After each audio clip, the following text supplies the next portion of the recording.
চন্দনাইশে ধানের শীষের জোয়ার, ভোটারদের দাঁড়ে দাঁড়িয়ে আলহাজ জসিমউদ্দিন আহমেদ। আসন্ন ত্রয়োদশ জাতীয় সংসদ নির্বাচনকে সামনে রেখে চট্টগ্রাম ১৪, চন্দনাইশ সাতকানি আংশিক আসনে নির্বাচনী মাঠ চষে বেড়াচ্ছেন বিএনপির মনোনীত প্রার্থী আলহাজ জসিমউদ্দিন আহমেদ। ভোটারদের মন জয় করতে এবং ধানের শীষের বার্তা পৌঁছে দিতে বিরামহীন পদচারণায় ব্যস্ত সময় পার করছেন তিনি। থানা মসজিদ আলী সঠিক বিচার আছে না, বিচারা গলা টিয়া হাইরে বিচার করে, এইভাবে কি সমাজ চলিব না? রবিবার ৪ ফেব্রুয়ারি চন্দনাইশ উপজেলার সাতবাড়িয়া ইউনিয়নের বিভিন্ন এলাকায় দিনব্যাপী ব্যাপক গণসংযোগ করেন তিনি। এ সময় স্থানীয় সাধারণ মানুষের মধ্যে ব্যাপক উৎসাহ উদ্দীপনা লক্ষ্য করা যায়। জসিমউদ্দিন আহমেদ ভোটারদের বাড়ি বাড়ি গিয়ে কুশল বিনিময় করেন এবং সাধারণ মানুষের দুঃখ দুর্দশার কথা শুনেন।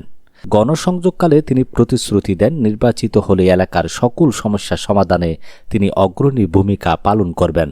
এছাড়া তিনি বিশেষ গুরুত্ব দিয়ে বলেন, বিএনপি সরকার গঠন করলে ফ্যামিলি কার্ডের মাধ্যমে প্রতি পরিবারকে মাসে ২৫০০ টাকা করে আর্থিক সহায়তা প্রদান করা হবে। নির্বাচনী এই প্রচারণায় চন্দনাইশের প্রতিটি ইউনিয়ন ও পাড়া মহল্লায় এখন উৎসবমুখর পরিবেশ বিরাজ করছে। শহীদুল আলম, চাটগাঁর মিডিয়া। তদন্ত করি হয়তো ওই তো সলিড মানুষ নাকি না, এইভাবে কি চলতে দিবেন না?